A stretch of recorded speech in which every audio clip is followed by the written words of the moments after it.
නරඹන්න අපගේ යටයබ් නාලිකාවයි.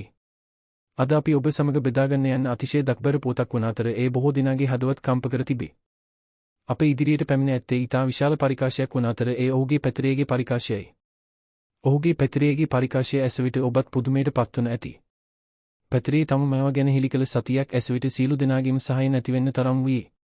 අපගේ නාලිකාවට ඔබ නොවේ නම් ඉදිරියේදී එන සෑම වීඩියෝවක්ම පහසුවෙන් ඔබ වෙත ළඟවීමට අපගේ නාලිකාව සබ්ස්ක්‍රයිබ් කරන්න. අපේ ඔබට දැනුම් දෙන්නම් පිරිසිද්ධ පුද්ගලයා මෑරයලා ගෝනෙටෙලයික් දැන් මේ ලෝකේ නැත.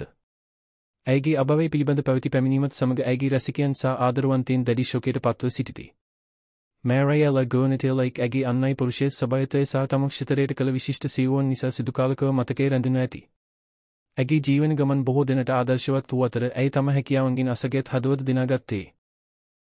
ඇගේ අභවය පිළිබඳ පැවති සමාජ මාධ්‍යවල වේගයෙන් පැතිර ගිය අතර රසිකයන් දැඩි දෙක පරිකාශ කරමින් ඇයට උපහාර දක්වූ අතර ඇගේ පවුලේ අයට ඉවසීම සහ ශක්තිය ප්‍රාර්ථනා කළහ. මෑරයලා ගෝනෙටෙලයික්ගේ වයව ඇගේ ආදරවන්තයන්ට අහිමි කළ නොහැකි විශාල පාඩුවක්. මහත පුද්ගලයෙකු ලෝකයෙන් සමුගත්තේද ඔහුගේ හොඳ කාර්ය සීවුවන් සහ මතකයෙන් සුදු ජීවමනෝ පවති. ඒ නිසාම අදත් බොහෝ දෙන ඇයව ආදරයෙන් සහ ගෞරවයෙන් සිහිපත් කරති. අල්ලේ හෝ ඔවුන්ගේ ආගම අනුව මියගිය අයගේ පවුලේ අයට ඉවසීම ලබා දෙන ලෙස ඇගේ මතකයෙන් සිදුකාලකව රැඳ පවතින ලෙස අපි ප්‍රාර්ථනා කිරීමු.